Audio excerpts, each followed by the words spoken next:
What's going on? You know who it is. You know what it is. This your boy Town Biz. All right. So thought I would go live and talk about basically what was announced yesterday.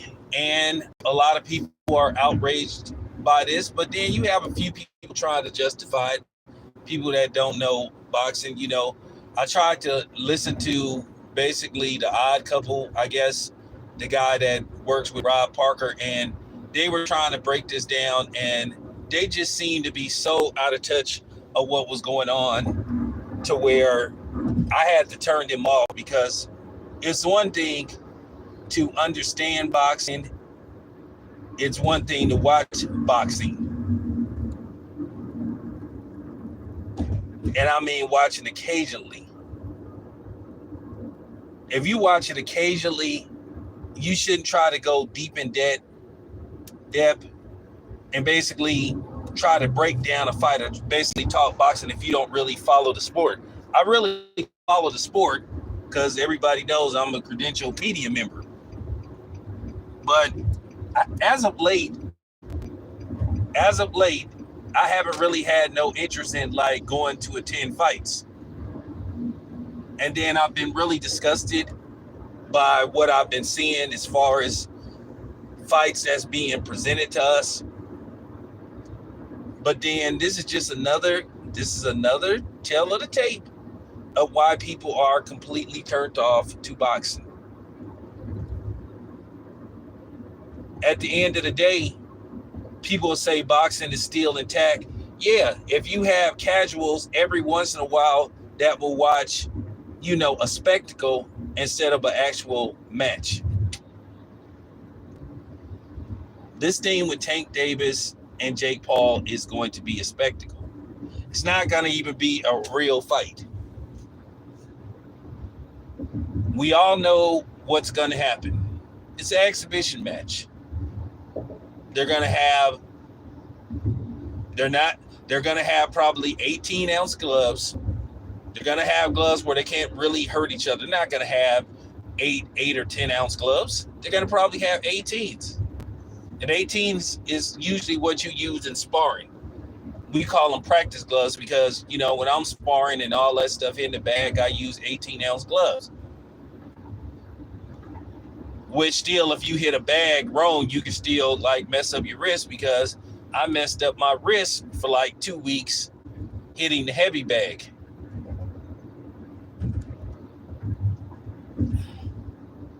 But at the end of the day,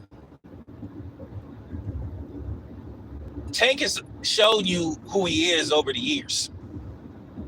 Am I surprised by this? When you think about this, and let's really unpack this, and I'm going to put something out there and you draw your own conclusion. At the end of the day, I have to be careful with what I say, because I don't want to put myself in line to where basically I get sent, paperwork where they threaten me with legal action. All I'm going to say is I just find it interesting how this Lamont Roach fight didn't come to fruition, and how Tank was able to get out of the Lamont Roach fight, but then he immediately announces he's going to have this fight with Jake Paul. He gets arrested, and then the charges get dropped because nobody wants to cooperate. So you guys draw your own conclusion, and that's all I'm going to say about that. Now, when you put 2 and 2 together, Jake Paul was at Tank's fight with Lamont Roach, and they had already talked about this. The fight is going to take place November 15th, right? So you had heard about a possible November 15th fight. I think what the plan was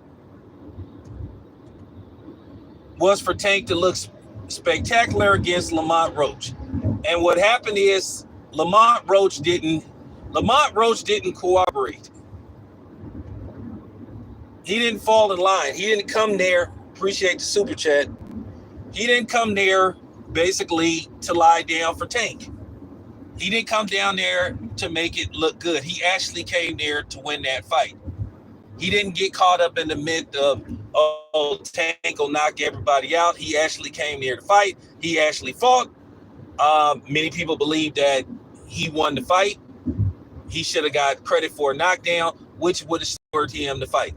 And then at the end of the day, you heard Tank these excuses about hair grease and all this kind of stuff that's never happened to him before. He took a knee. It should have been counted as a knockdown.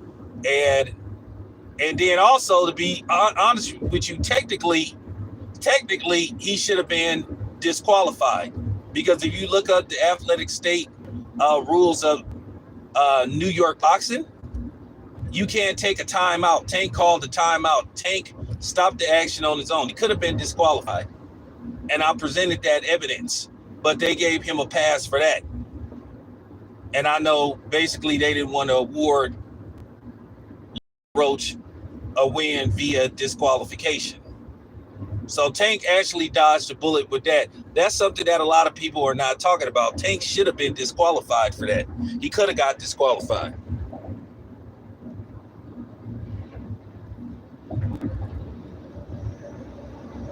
But he got a pass.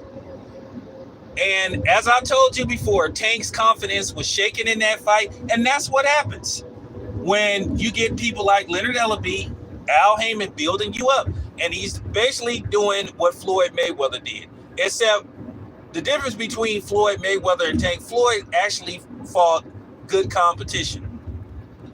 If you look at who Tank's been fighting, and we've been saying this, and due to the fact that Tank got a lot of casual fans, yes, he sells tickets. But if you look at the quality of opponents, Tank doesn't have, and this is just real talk, if you look at Tank doesn't have one pound-for-pound fighter on his resume.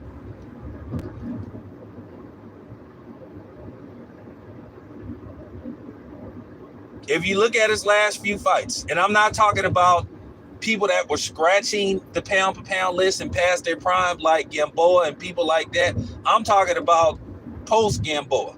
Ryan Garcia was not a pound-for-pound fighter. Frank Martin wasn't a pound-for-pound fighter. Garcia was a decent fighter, but then a decent fighter gave Tank basically a life-and-death fight. At the end of the day, Tank was shook. The reason why they couldn't go into the Jake Paul fight, because a lot of questions remained unanswered about Tank. Now, yes, Tank was going to fight Lomachenko. But let's just be honest with you, with each other. Let's be honest with everybody watching this stream. Let's keep it 100. Lomachenko was done pretty much. Lomachenko didn't want to fight Tank because he felt, in all likelihood, Tank, even if he was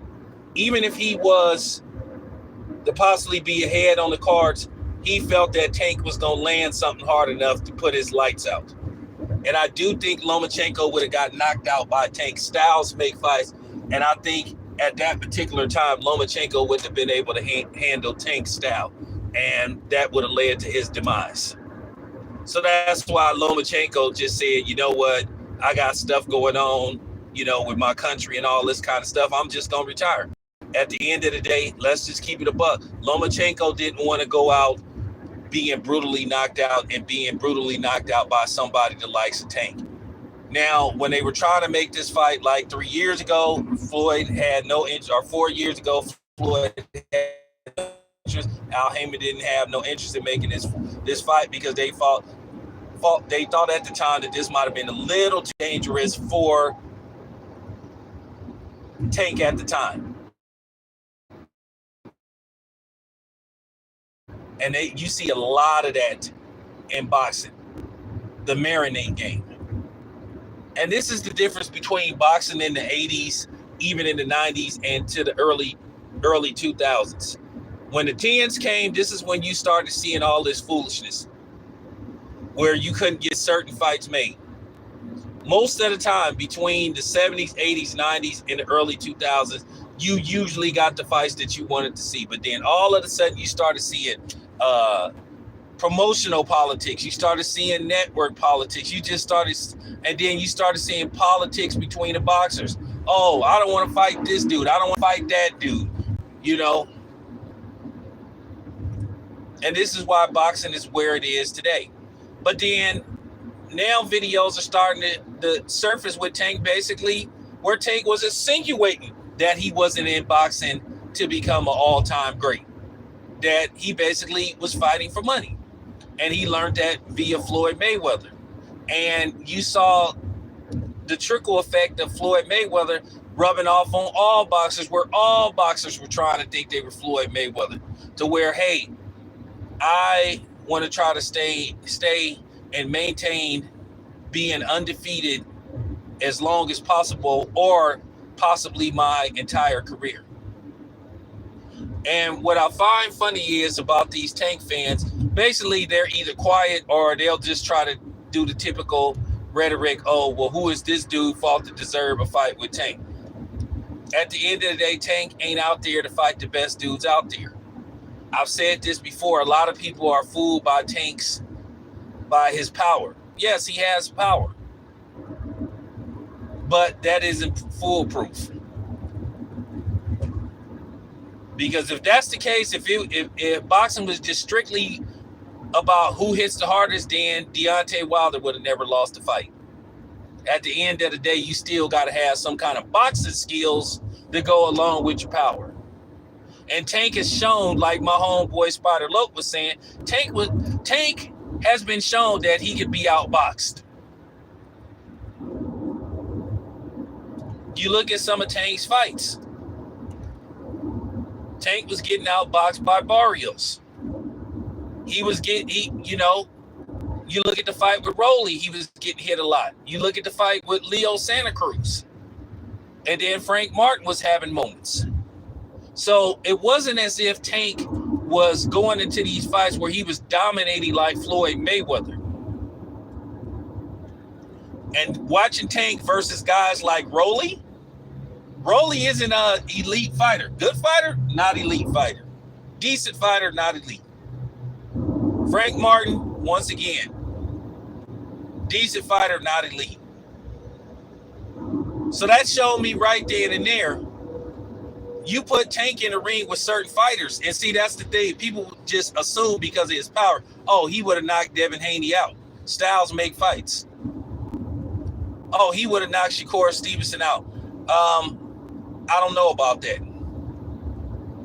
Oh, he would have knocked Teofimo Lopez out, even though I cannot stand Teofimo Lopez. You just don't know. Styles make fights. Oh, he would have knocked out Keyshawn Johnson. Styles make fights.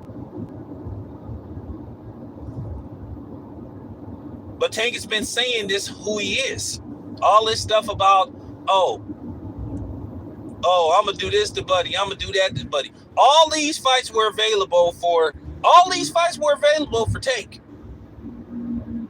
But then you had Al Heyman protecting him from certain fighters. Al didn't even want him to fight Gary Russell Jr. Gary Russell Jr. called for years to fight Tank. And he got in Al Heyman's doghouse.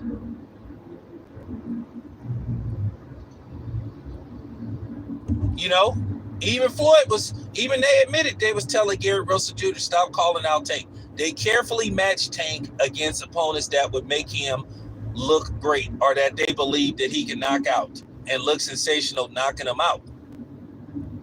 And that's all that happened. And then Tank did have a good marketing machine behind him, because at the time he had Floyd Mayweather backing him up. Like Floyd or not, people gonna respect Floyd to a certain degree. So they're gonna be like, okay, this is Floyd. If Floyd backing this dude up, then it may be something to it. So that's what we were seeing. But then you started to see all the signs that Tank was very selective, or the people around him was very selective about who they chose for him to fight. I don't know why people are so upset about this when you critique Tank. Say what you want to say.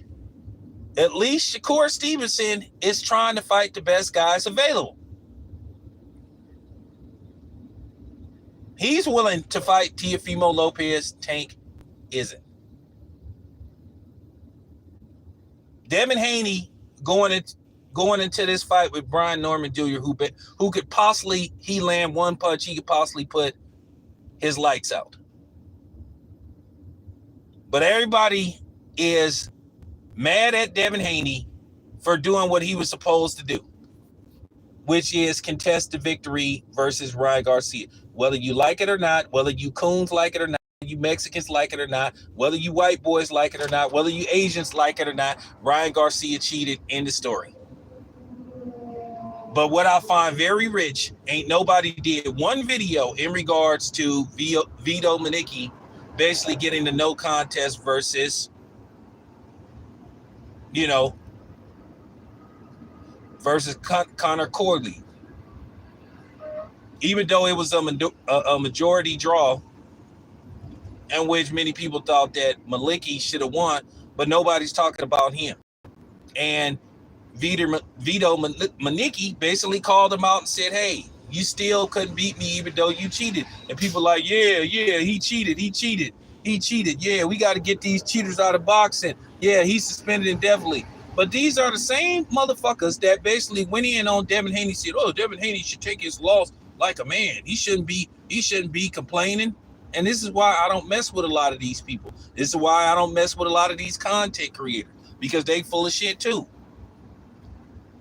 But I guess the key word is content, because they want to put out certain content. And this is black people for you. These are your so-called black content creators that was doing this to another black fighter not being on code. People trying to dismiss the fact that Ryan Garcia cheated. This is these people trying to dismiss the fact that, oh, the amount found in his system, the man was cycling. And I'm about to prove it too. I'm about to prove it, because I got a video coming out that's gonna break this down about cheating and stuff. Like I say, people nitpick. You got people talking about, oh, he should have avoided the hook and all this stuff. Just making an excuse. And then when you call this out, hey, man, what are you making this about race, man? Because it is.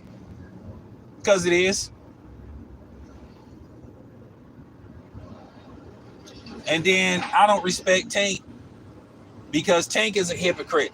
Tank made Ryan Garcia, basically take strenuous drug tests. And then, not to mention, a lot of people believe he weight drained him.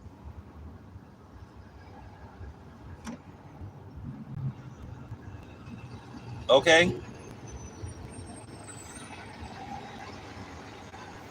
And then the funny thing is, Tank tried to insinuate that Ryan Garcia going into their fight, he may be on PEDs, or he suspected it. But then all of a sudden he wants to dismiss that Ryan Garcia cheated against Devin Haney, and he trying to act like he a scientist. And we all know that Tank is dumb as rocks. We all know he dumb as rocks. And I'm going to say another thing. Let's stop with this street stuff. Tank is not from the streets. Okay? He grew up in poverty, but he's not from the streets. It's a difference. No street niggas walk around wearing nail polish and pink. Well, then again, if you look at what's going on with whatever. If that's the new street nigga, I don't want no parts of it. I don't want no parts of that culture. And I'm just keeping it a bean. You saw a lot of these fighters cooning it up, making every excuse in the world. And like I say, they disgusting. So I ain't really got that much love for Tank, because he was defending Ryan like it was nobody's business. The thing is, say what you want to say about Devin Haney, he fighting for legacy. He trying to fight the best guys out there. He going into a fight, which is one of the most dangerous fights he could possibly have, versus a scorching hot Brian Norman Jr. But Tank want to fight Jake Paul in an exhibition match. An exhibition match where both of these dudes' record is safe. But Jake Paul was at his fight versus Lamont Roach. This was already put in play. Had Tank knocked out, and then Jake Paul insinuated that they was going to announce that fight if he would have knocked out Lamont Roach. But then he had that controversial draw. So basically, going into this fight, people would have been like, yeah. So what they wanted to do, you guys, they wanted to promote the fight as Tank coming off, a sensational knockout of Lamont Roach. But the problem was Lamont Roach didn't cooperate. Lamont Roach had other plans. And then there's old videos of Tank saying, hey, when he make a certain amount of money, he here to make a certain amount of money. Tank had been talking since he was 28 that he wanted to get out of the sport of boxing by 30. Well, here he is, 30 years old. I don't know what he's going to make, but Netflix is footing the bill for this fight. And then as far as Jake Paul and Anthony Joshua go, Jake Paul had no intentions on fighting Anthony Joshua. He basically was throwing Anthony Joshua's name out there to make it look as he was chasing, a name out there. It worked. They talking about that they couldn't come to a deal based off networks. Jake Paul's last fight was on DAZN, if I'm not mistaken, versus Julio Cesar Chavez. Anthony Joshua fights on DAZN. So could they not find, how could they not find some wiggle room? How could they not find a way to make that fight happen? Oh, because he had no intention on fighting Anthony Joshua. Listen. The Anthony Joshua that we are seeing now, the Anthony Joshua that we seen that had that terrible performance versus, Daniel Dubois, still has enough in him to lay out Jake Paul. We all know if that fight would have happened, Jake Paul would have got laid out. Without a shadow of a doubt, Jake Paul would have got stretched. So we don't even have to fantasize. We don't have to even think about what was going to happen, what would have happened. It was going to happen. It was inevitable. Jake Paul, if he would have fought Anthony Joshua, he would have got laid out. Probably in less than 3 rounds. Jake Paul is smart. We can't knock that from this dude. We can't knock that from his repertoire. The dude is smart. He knows how to get around. He knows how to, he knows how to maneuver. He's been doing this for a while now. He's like, 5 years into this now? You've been doing this since 2020, so he knows what to do.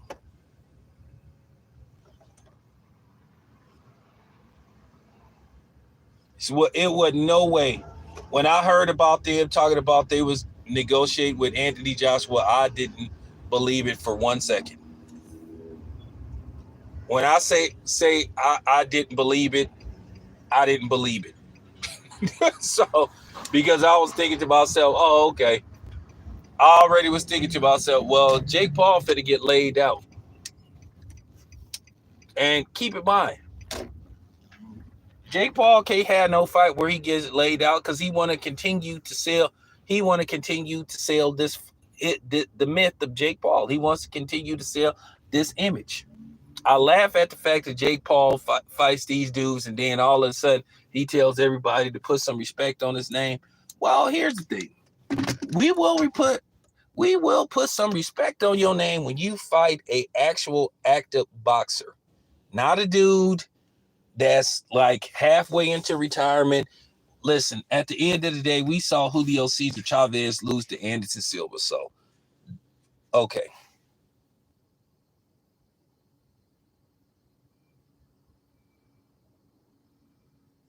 You know, we already like we already saw what he did versus Anderson Silva. Anderson Silva, I think, was 40 at the time when Junior fought him, or maybe even older than 40. Then we saw Jake Paul versus Mike Tyson. Look, um, Jake Paul is good at this. He's figured it out.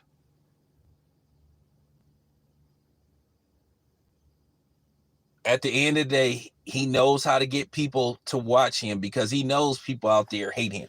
And he knows there's people out there that love him, that'll sit up there, even though they say they don't respect what he's doing, they'll watch it because they hoping this will be the fight that he gets stretched. And he's taking a little bit out of the Floyd Mayweather book. Yeah, I want people to hate me so much to where they will pay to see if I'm gonna lose. We all seen what happened when Jake Paul fought an actual boxer. And Tommy Fury is a part-time boxer, and Jake Paul still lost that fight.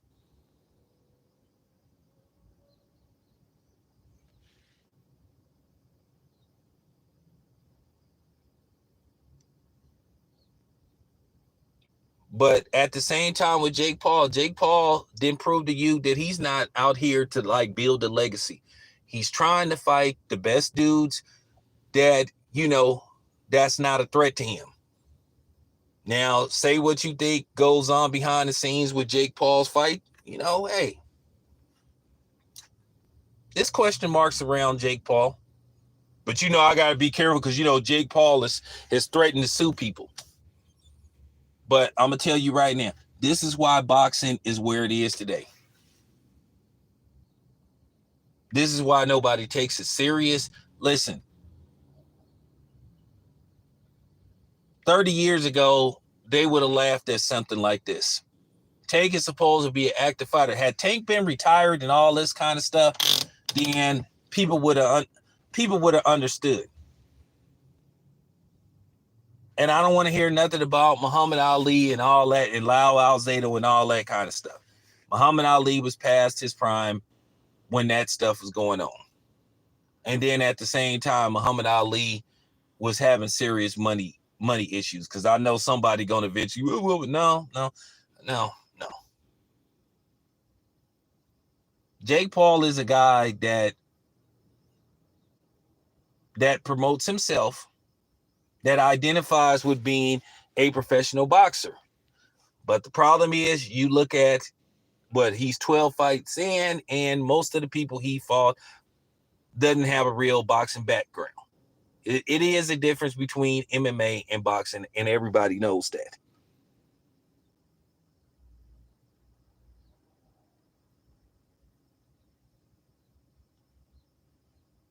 You know,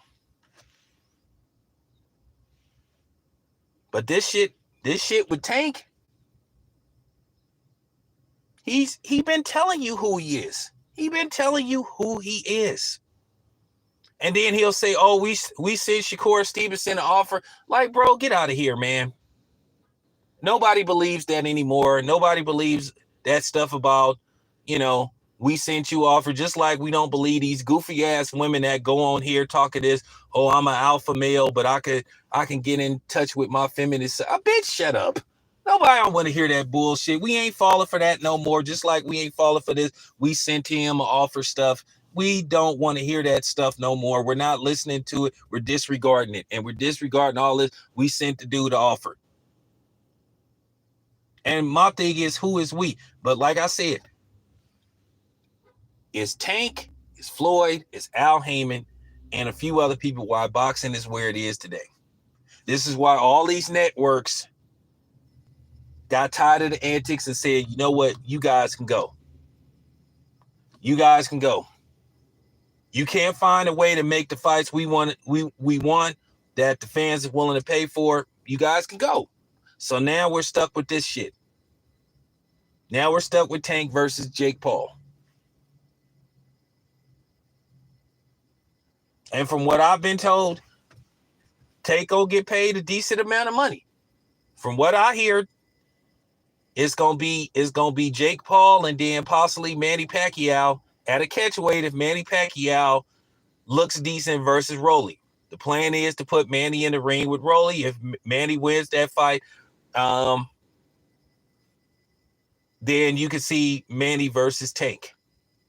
Now Floyd Mayweather is still in the mix, but that is if Floyd wants to fight Manny Pacquiao. Floyd will be 30. Floyd will be 49 going into next year. He's 48. So you think it to yourself, okay, well, either Floyd is going to do it or he doesn't. Even though Floyd stays in shape, takes care of himself, Floyd still floats around that for a certain amount of money or for a certain fight, he may entertain the thought of coming out of retirement. So that's what's really going on. That's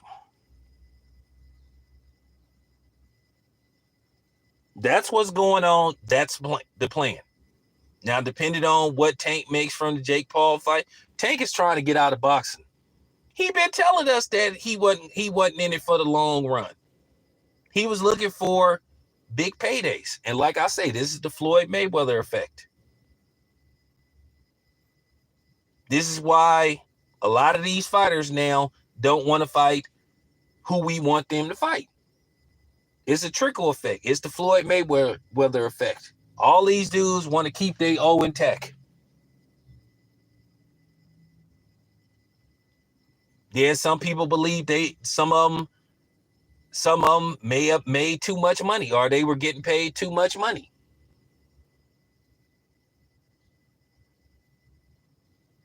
So now they're to the point, hey, I don't want to fight this dude. Because now people want to try to sell undefeated. And I don't think nothing's wrong with having a loss on your record. That doesn't mean that you're not a great fighter. Doesn't mean you're not an elite fighter.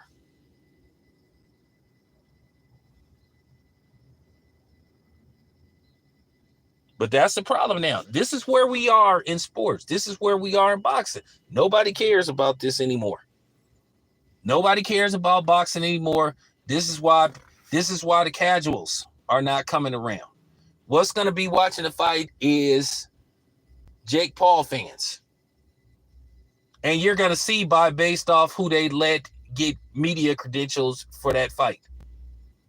They're not going to allow people that cover actual boxing content. Now they're going to let the big wigs in, but the people like me, they're probably not going to want to let in. They're going to let in a bunch of people, content creators who don't even usually follow boxing. That's what they did with Tank's last fight. They had people there giving them media credentials that don't even cover boxing for the most part. Because they wanted to make Tank they wanted to make Tank a star, and they had some success making him a star, but they carefully matched him, and they had a good marketing machine. And then plus he had the approval of Floyd Mayweather. Like Floyd Mayweather, whether or not he's a legendary fighter.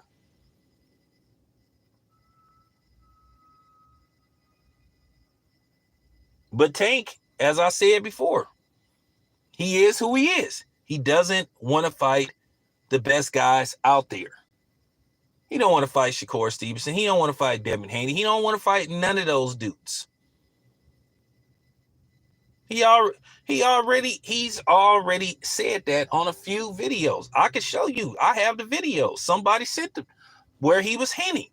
And then he been teasing the thought of retirement for the last couple years, saying, hey, I'm probably gonna retire at 30. So you may not see him after this Jake Paul fight. And I don't blame people for being furious, but this is Tank's personality. He isn't who he say he is. He isn't who he pretends to be. Because the only fight that should be on his mind is running it back with Lamont Roach. So there you have it. But anyway, it's your boy Town. I'm out.